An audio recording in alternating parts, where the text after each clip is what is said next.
Obaseki.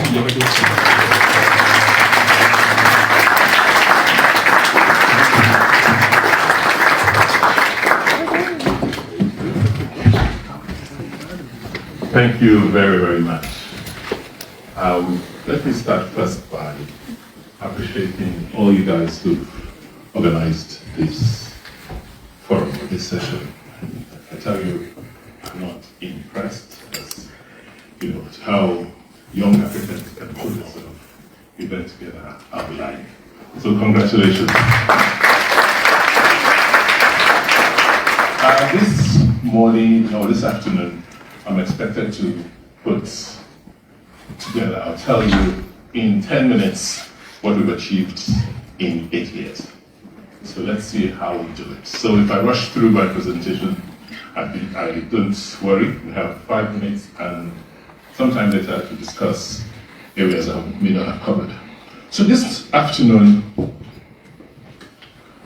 I'm expected to talk about how we can grow our continent and how we have, in a little way, done it in Edo State since I became governor. You know the story of Africa. Africa is full of immense potentials. We stand at the intersection of global trade. We have a very young population. We have great economic prospects, huge natural resources, and on and on. It's not new. But I guess what we are trying to put hands around is the paradox of Africa. Yes, we have a very young population, very dynamic. It's a blessing, but if we don't manage it right, as we've seen in many African countries, it's becoming a problem. We can't find jobs for them, and we can engage them. We are beginning to see, in spite of the resources we have, enormous poverty. And we need to navigate this paradox.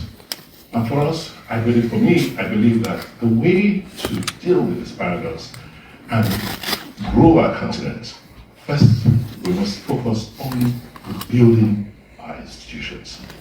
We're out here. This has been around for over a century. How many institutions do we have on our continent that we can boldly say we've grown in time? I guess the most important thing we should be focusing on, which we're doing here today, and which makes me really glad, is about human capacity. It's us humans, us Africans, that will make that change that will require on our continent. We've got to provide infrastructure and ensure that we take advantage of the competitive advantages we have as a people. How have we tried to deal with issues in Edo State? Like I said, Edo is just representative of the continent. Young people, 5 million people, 2/3 of them young, very young, under the age of 30. We're becoming highly urbanized. We have, an average size GDP relative to the rest of the country. We have about 18, 19 million square hectares of farmland, very rich. But, in the context of the world, we're still very poor. So what have we, in the last 7 years, we've tried to grow that $11 billion GDP. Today, it's almost $25 billion. How did we do it? Just focusing, like I said, on institutions. Focusing on governments, because we've got to, only governments can help us organize ourselves. We've reformed our civil service, by first rebuilding the infrastructure, cleaning the processes, and then digitizing the way government works. So today, from my desktop, there's really no data I want. Most data I want from government is available. But more importantly, we've worked on the human beings, the civil servants, giving them a sense of pride, made them respected, and more importantly, we have to understand that they have to be well remunerated. So a few weeks ago, I announced the highest minimum wage in the country. And for me, even that is still inadequate, because, as you say, if you pay pennies, what do? You get lemons. So, big issues around governance are how you manage your fiscal space, how you manage your people, how you manage your fiscal space, and government has a responsibility to do this. So, focusing on the bureaucracy is key. Secondly, you've got to, why do you focus on the bureaucracy? Not for the bureaucracy itself, but for the bureaucracy to help people realize their potentials. Government is there, is supposed to work for us, citizens. And to do that, you've got to have clarity that government's role is not to build the economy directly. Government's role is to create an enabling environment to help citizens achieve their goals. So we've emphasized things to do with creating an enabling environment, making sure there's security, peace, and order, that you have seamless ways of collecting fair taxes from citizens, and on and on. And then also repositioning government to carry out its principal function, which is regulatory. Government is not a business person. Government cannot do it. Government is doing very, very bad business. But government needs to understand that and step back and create an environment for people to make money. For us, coming from our unfortunate incident of military rule, where the military saw people who had independence, who were either academics or business people, as threats, because they could sponsor coups, they de-emphasized that role of government helping citizens to become rich. And this is really at the core of any growth, any economic growth we expect. The human capacity. It's people that make things happen. So government's responsibility must be to focus on the people. And key to this is education. Almost all governments all over the world say that basic education is free, and in most cases compulsory. But we, when we came into government, understood that it was not about schooling. Education is just not about schooling. It's about learning.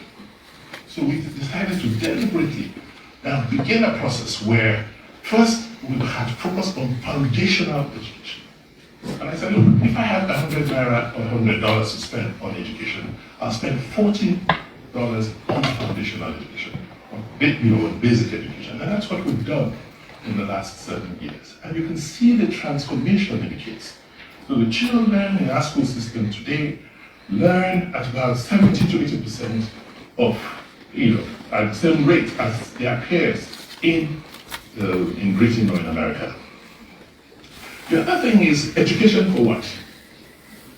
For us, somehow we got, I don't know why we got it wrong, we got to believe that it's education for certificates, education to be employed.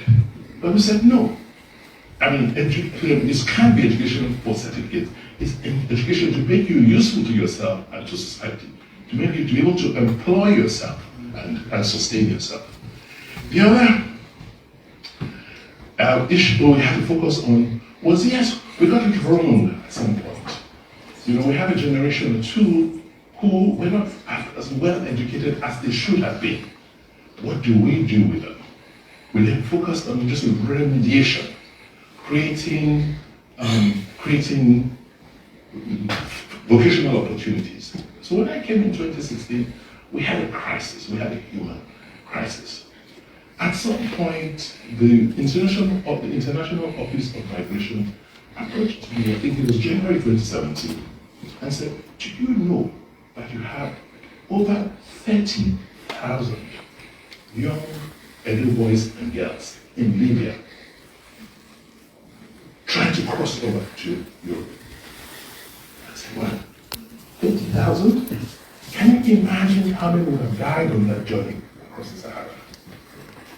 So it was a humanitarian crisis where young people didn't want to stay at home anywhere else but home. They all wanted to travel. So, we're top of the list in human trafficking, top of the list in terms of irregular migration. That was a signal And that's why we had to begin to, by the time we started repatriating them and getting the data and trying to understand the root causes, we just realized that it was because the educational system was broken and these kids could not see a future. The other thing we had to do, and I believe the rest of Africa must do, for us to get, to achieve the level of growth we need, is we must invest in infrastructure. And two critical infrastructure, beyond roads and bridges, is power, electricity, and digital. We are lucky because of the location of Edo State. We are right there at the core of infrastructure in the country. And so we're the cheapest point to generate electricity because we have both the transmission grid and the gas grid running across our state. So today we supply, we account for almost 12-13% of the power in the national grid. But more importantly, we have gas, onshore gas, and we've been able to encourage investments to produce power. So we have IPPs running most of our services in the state. But the thing that's significant is that in the last 3 years, we have built almost 2,000 kilometers of fiber across the state, connecting the state, such that we now have adequate infrastructure to deliver government services across the nooks and corners of the state. We're just now currently building an additional 300 kilometers to connect schools and primary health centers, so that we can deliver services, remotely. We can deliver telemedicine services to, our kids and kin in the rural areas. And lastly, so there's so many things government is expected to do, but you can't do everything at the same time. So you just select what are those key things, key activities that are catalytic. And for us, it's manufacturing, because you've got to produce what you consume. This dependency on the outside can't sustain us. And fortunately, since we have sufficient or adequate energy resources, particularly gas, why not, sweat these assets so that you can generate enough power to have competitive manufacturing. So it's about your people, so that you don't have to import people, and you don't have to import power. And the other thing that makes us really, really unique as a duo is our culture.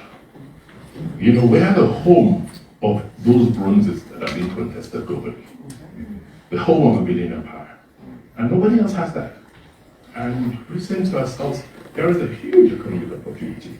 So if we get back our stolen artifacts, we can now begin to explain to the world the civilization we have that helped build what we built before the coming of the Europeans. And that is something we can sell, which is unique. So we'll focus on that. And so let me just quickly try and round up, since I have 10 minutes. I've talked about manufacturing, we've talked about the investors that have been attracted, trying to use things, use what's available, particularly cassava as energy sources. We've talked about how we've encouraged people to come and invest and come and produce, particularly small businesses. They need locations, they need power, they need policy to support what they're doing.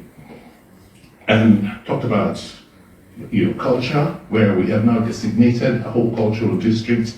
We're building a museum for West African arts. And we're a very active archaeological site. As I speak, thanks to the support of Oxford University and a few others. Hopefully, before I leave office in November, would have completed the first phase of this museum, which will serve as a storage facility, which will serve as a storage facility for collections. Like I said, we're currently doing a lot of archaeological work, and we've worked with the Benin Dialogue Group to help support the activities to make sure that Edo, Benin City, becomes a hub for culture in West Africa. So, to conclude, I said first, governments in themselves cannot accomplish much. They have to accomplish what they set out to do, working with citizens. In Edo, we have prioritized strategic partnerships. Everything we've done, everything we've achieved is based on how we've created an environment to work with partners on a strategic level, on a strategic basis. And this is how we've driven the work we've done today. So whether it's in the area of technology or skills development, that's the array of partners we've had to work with, across board. Whether it's in education, in the area of agriculture, finance, banking, very big with international donors. In manufacturing and small businesses. In arts, culture, media. In healthcare, in infrastructure. In construction, and others. So you can see there is no way as government we would have achieved what we have achieved if we did not create a template and create a structure to work with the private sector and the multilateral and other organizations. So it's about partnerships. And therefore, if we're going to chart a new path for Africa, we must now organize our governments at a national, subnational, and sub-subnational levels. The priority number one must be what we're doing here. Because we Africans must be trained. We must train ourselves, train Africans, both abroad and at home, to acquire, skills and excellence. You cannot survive or exist in today's world and be sustainable without technology. Not technology for itself, but technology to take you or take us where we need to go to. And lastly, in doing all of this, we must never forget who we are. We are Africans. And our goal must be to let the world know that we are like any other groups in the world. Thank you very much.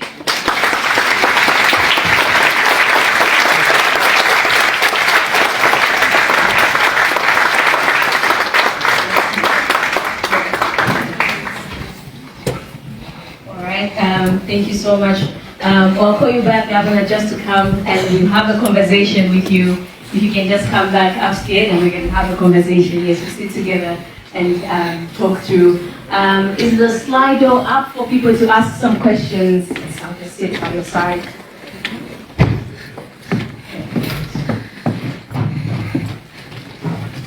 All right, so while we're waiting for the team to put the Slido up, that was a very insightful conversation that we had there. You talked about, the paradox that we have having a young population, a surging youthful population. You also, talked about the oxymoron of how we are so rich yet so poor, but you also encouraged us to, utilize our competitive advantage of, using manufacturing, using our culture. So all those are great things that you brought up in your talk. So if any of you have questions, please scan the Slido and put your questions out there. But Kennedy, coming from the same state, what did you think about that conversation, that talk?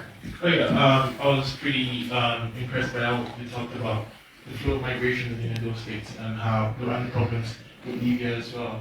I think the question that I have in focusing on that is that knowing that it is in some ways an opposed need in human trafficking, and also the dietary conditions that are apparent in terms of migration flows, what is the government and with you in leadership doing to in some ways curb that at the point where there is this narrative that for you to find development and for you to find human mobility and growth, you need to go to Italy or you need to go to Libya, and people take that dire risk in crossing the Mediterranean.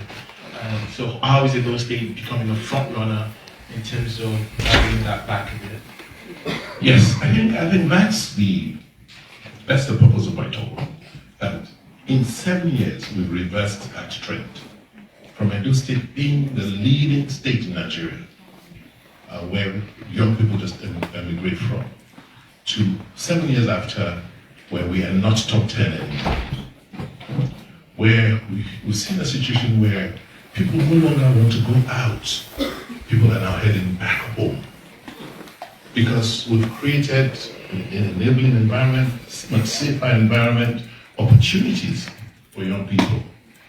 We have this agency, the Skills Development Agency, Edo Jobs, that has either mentored, supported, skilled, and placed almost 200,000 young men and women in the last 7 years. So the situation we have today is, rather than seeing migration out, we're now seeing a lot of migration in, because people are coming to look for opportunities. Thank you so much, Governor. Earlier today we were talking about integrating Africa, and Honorable Raila Odinga talked about how he's running for the AU. So there's a question that has come in for you, saying you have done great with international partnerships, but what are you doing to promote local partnerships and investments? I think there's been more local partnerships, particularly they have some of them here. Take our whole reskilling of the civil service and public service. What did we do? We had calling experts. I have Joab, DIA, okay, he has international experience, and our partners here, but he's local, he's in Abuja. Himself and his team have come in to help us work through a whole training program for our public servants. We have the John Odigeri Public Service Academy, where we retool and reskill our public servants. Most of our technology implementation, the eGov platform we use in Edo today, because we're paperless government, was developed locally. The app ERP was developed locally by local partners.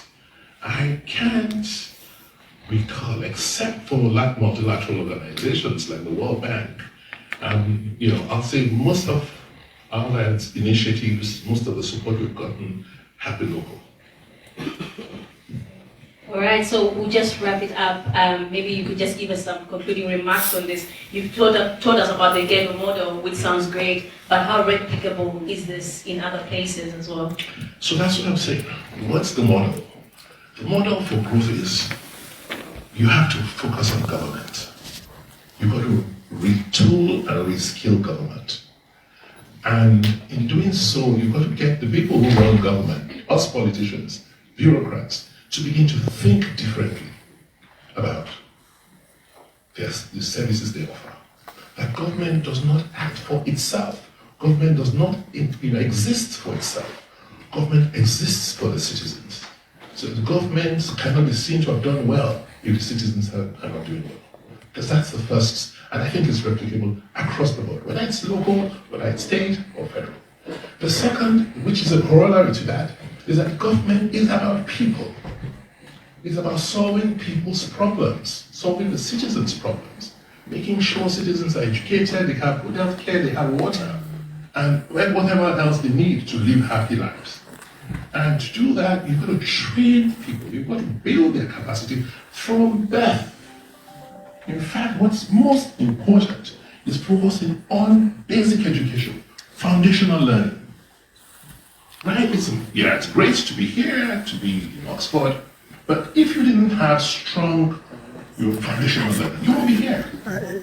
So you see how many more people, how many more Africans we can create if we just focused on foundational learning. And then also skills. Say, look, you are educated means that you can help yourself. You can feed yourself. You can use your hands. Not looking for work or working in businesses someone else from some parts of the world created. And then lastly, that everything you need to live, everything you're looking for outside the regular world, you also have. Just look inwards and use your hands. Oh, beautiful. Use your hands indeed. Thank you so much, Governor. Thank you so much. Thank you for your grace, for gracing us with your presence, for your discourse on human capacity and culture and agriculture. We welcome you to Oxford and we wish you luck in your tenure. Thank you.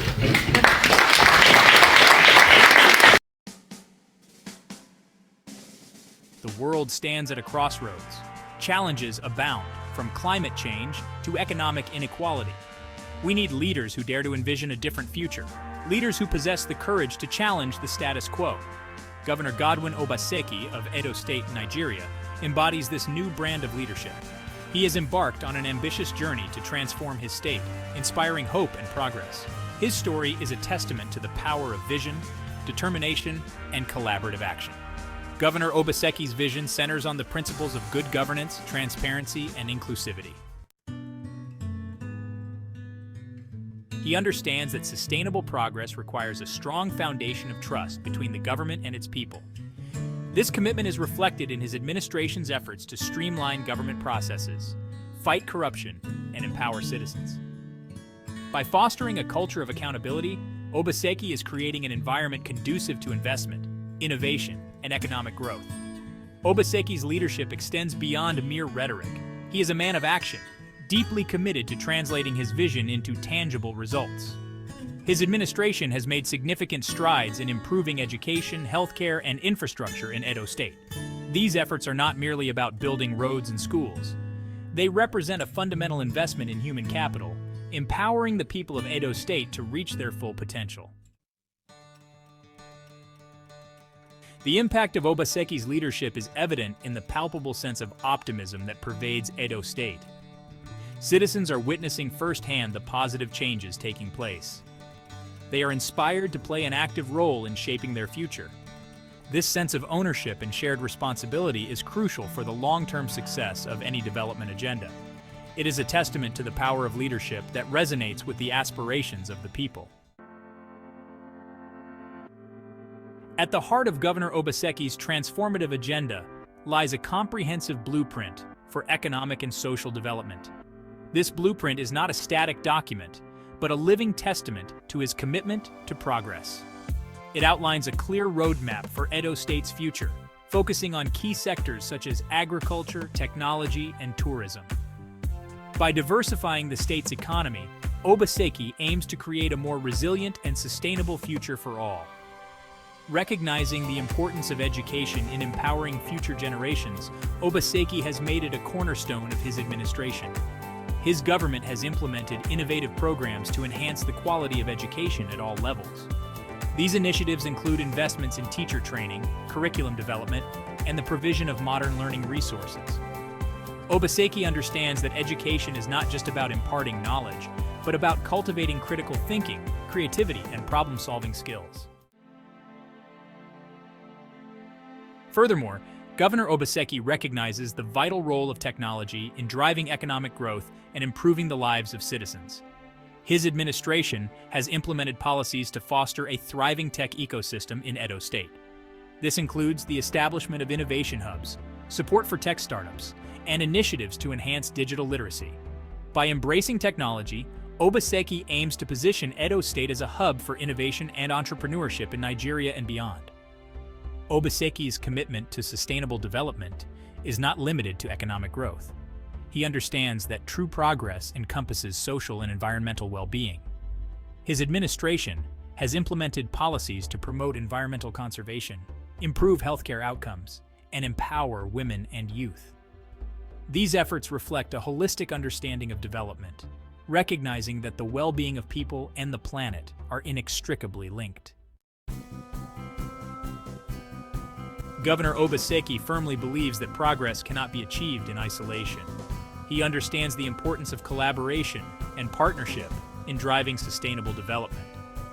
His administration has actively sought to foster partnerships with the private sector, civil society organizations, and international development partners. By leveraging the strengths and expertise of each stakeholder, Obaseki aims to create a more inclusive and impactful development agenda. One of the hallmarks of Obaseki's leadership is his commitment to transparency and accountability. He believes that good governance is essential for building trust and attracting investment. His administration has taken concrete steps to promote transparency in government operations, ensuring that citizens have access to information.